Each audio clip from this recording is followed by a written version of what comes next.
My experience has been in brand development, import and export sales. I concentrated on mainly the Caribbean, but over the last few years it has expanded throughout. So I'm based between Florida and St. Martin. I spend a lot of time in both places.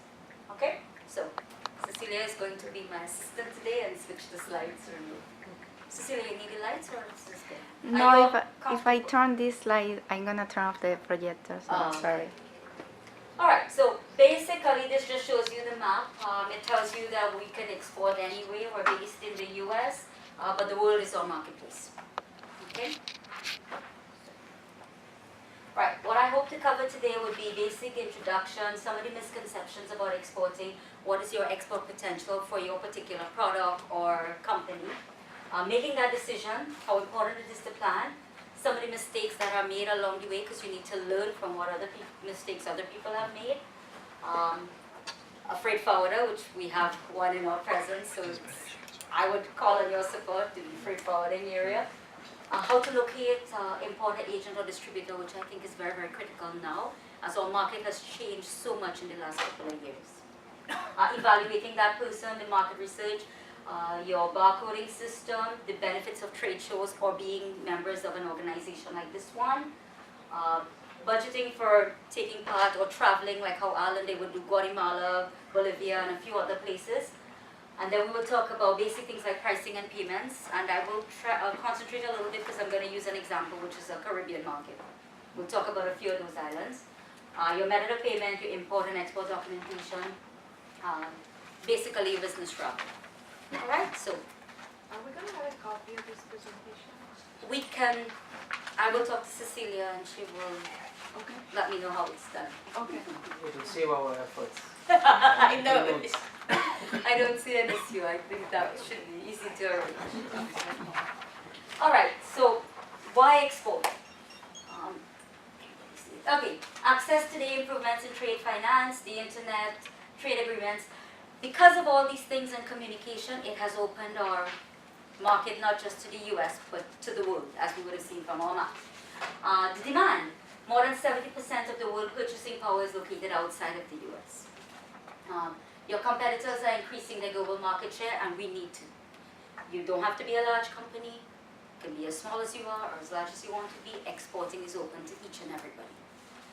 Profitability. Exporting can be profitable for businesses of all sizes. On average, sales grow faster, more jobs are created, and employees earn more than in non-exporting fields, because you're not just limiting yourself to the domestic market. Markets become saturated. And I've seen that because I used to manage Kellogg's in one of the islands. And when the US market became saturated, they were trying to get as much as you can from the Caribbean market at that particular point in time, and the Latin American market. So brands do plateau at a certain stage of their life. Sometimes you need to rejuvenate the brand, sometimes you need to just accept that it's mature and that's the level, find something new within your portfolio to create.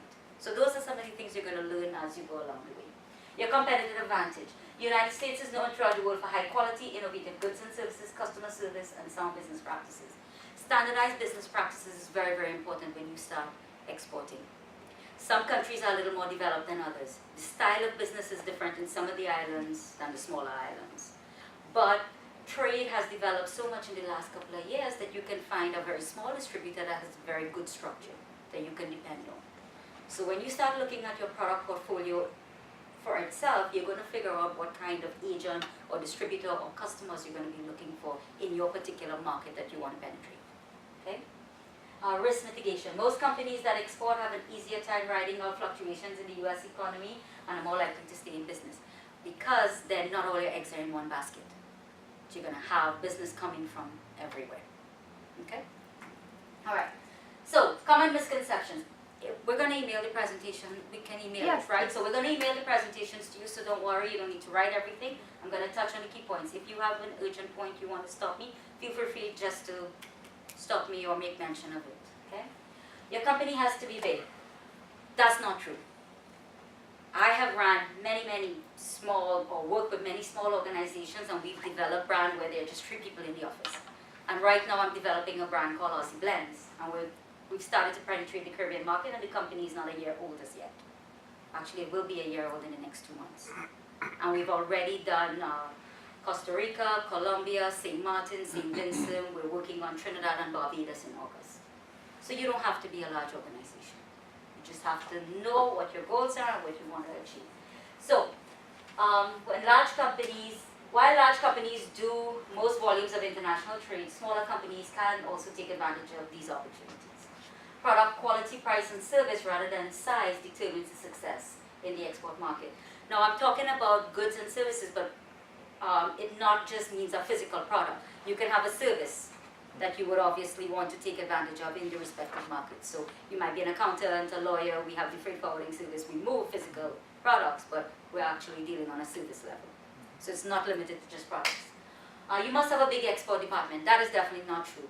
Our market has changed so much that you have one person in the office who does your local sales, can handle your export sales. You have a good freight forwarder, you're in good hands.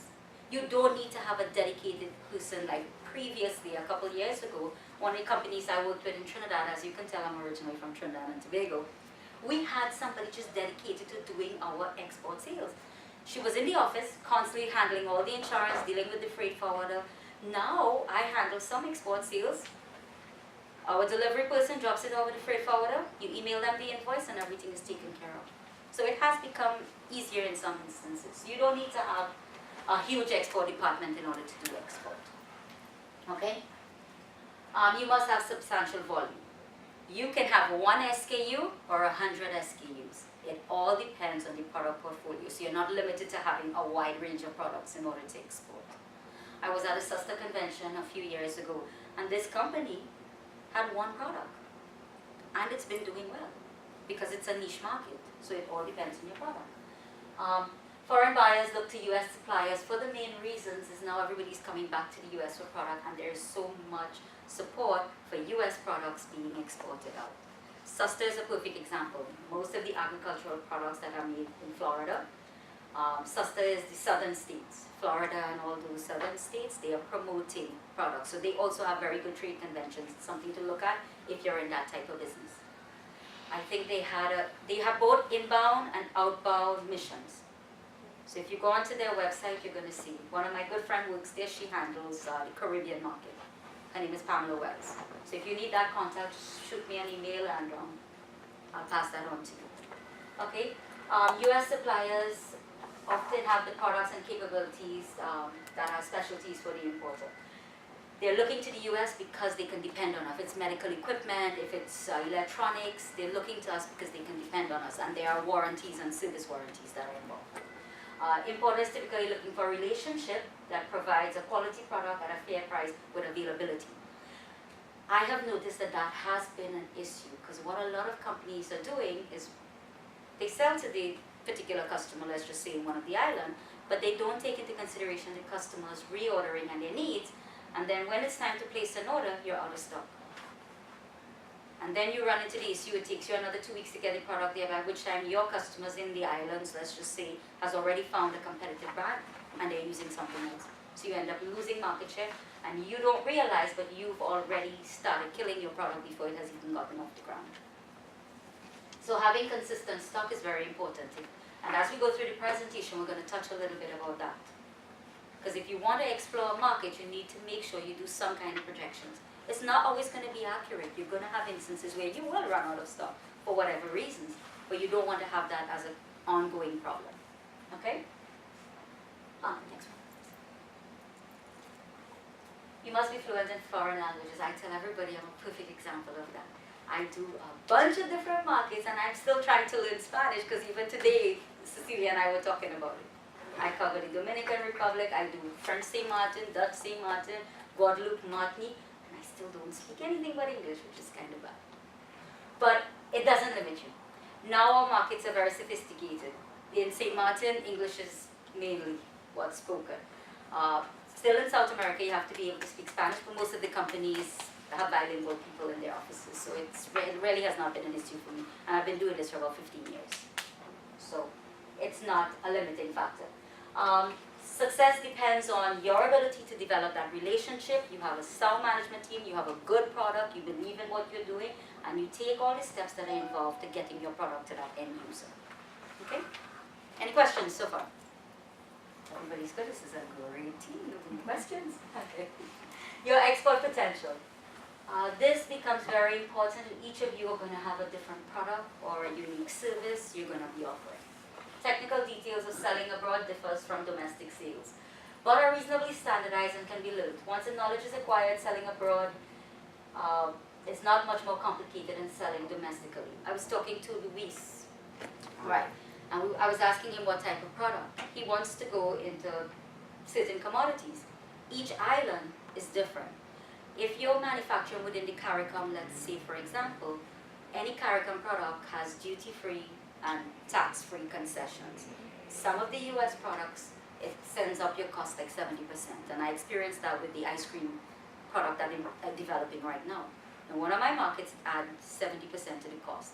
The way to support the customer is I had to do promotions, advertising, free product giveaways in order to kind of balance what they're experiencing, because there is a lot of manufacturing of that product within the CARICOM Islands. So it all depends on your product. You're going to have to understand which market you're targeting, what are the charges, the expenses, the landing costs, the shipping, does it require a special license? For example, the ice cream product that I'm doing, you have to make sure the fat content is a certain amount. It becomes very technical. When I had another person at school who was doing dental equipment in the Middle East, and that requires a specialized area also. So later on we can talk one-on-one and you tell me what kind of product and what support you need, and then we can figure it out after. All right? Your product's success in the US is an indication of its potential in overseas market. That is not true. You have to understand what your market needs are. There might be a need for it, but you might need to tweak your product or change it to suit that market. And they say a perfect example, and I found this one at the time when I read it, it was funny. They had a car called Nova, and in Mexico, Nova means it doesn't work or it doesn't go. So that product is in itself, nobody's going to buy it. And I just found it was funny and I wanted to put it in.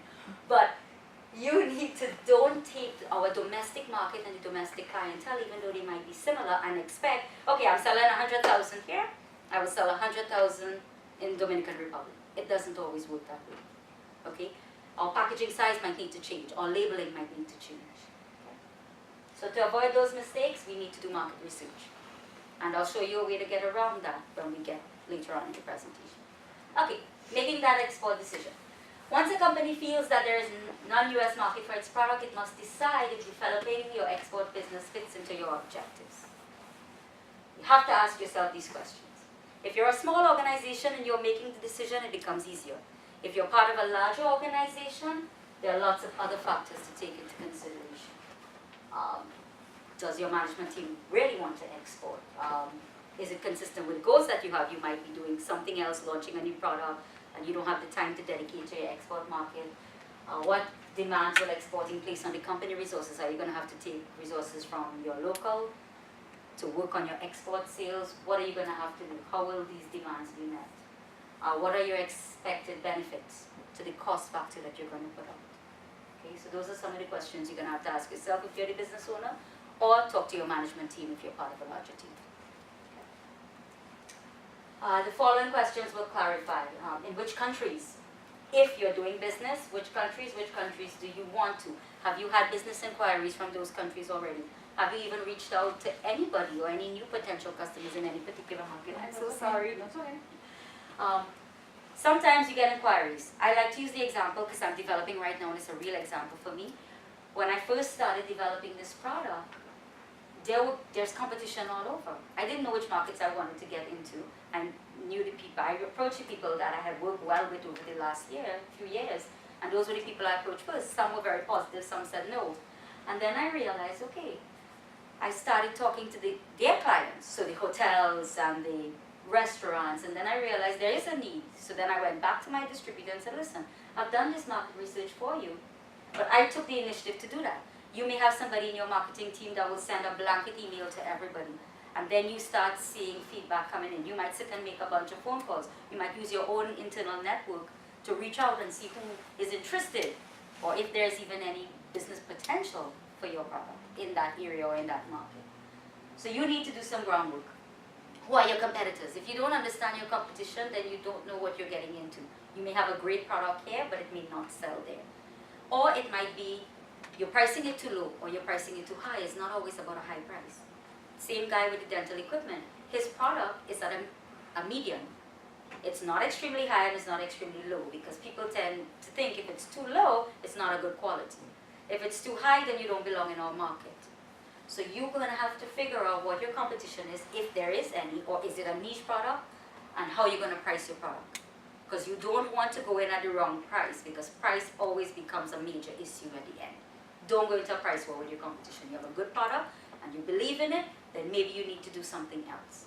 Or maybe your product is supposed to be at a high price, so people know it's a premium product, because one of the guys had this marine battery, and they don't drop their price because they know their life cycle of their battery is 3 years. People can depend on them for that, and they fix their price. They're not changing it, and they do very well with their product because from the minute they start going into a competitive price strategy, it ruins their market share completely.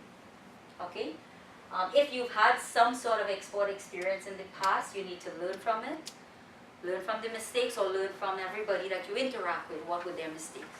Because then you don't need to repeat it. You save yourself a lot of money. Your structure. Your organization structure, and I like to put this in, a lot of the businesses that we're dealing with in this forum are small businesses. But your structure has to be in place. The customer needs to reach somebody. If they're having a problem with your product or they have a question, you have to be readily available. Because they may be at a client launching your product if it's a distributor that you have, and they need a question answered right away. If there is nobody they can reach right away, you have a big problem. You've just shot them in the leg and not given them the support that they need. And if they can't depend on you when they're launching the product, first impressions are lasting. And they can't depend on you when they have 10 customers who are asking them questions. So if you need to assign somebody in your organization to handle those questions, or give them multiple people. If you can't reach one, try this one. Send me an email, send me a text, call me. If you don't get, if you're not accessible by the phone, send me a message, I might be able to respond right away. Because sometimes it might be a simple question as to product warranty, life, shelf life, something like that. Okay? So you need to have that in place so you ensure that your customers are well serviced.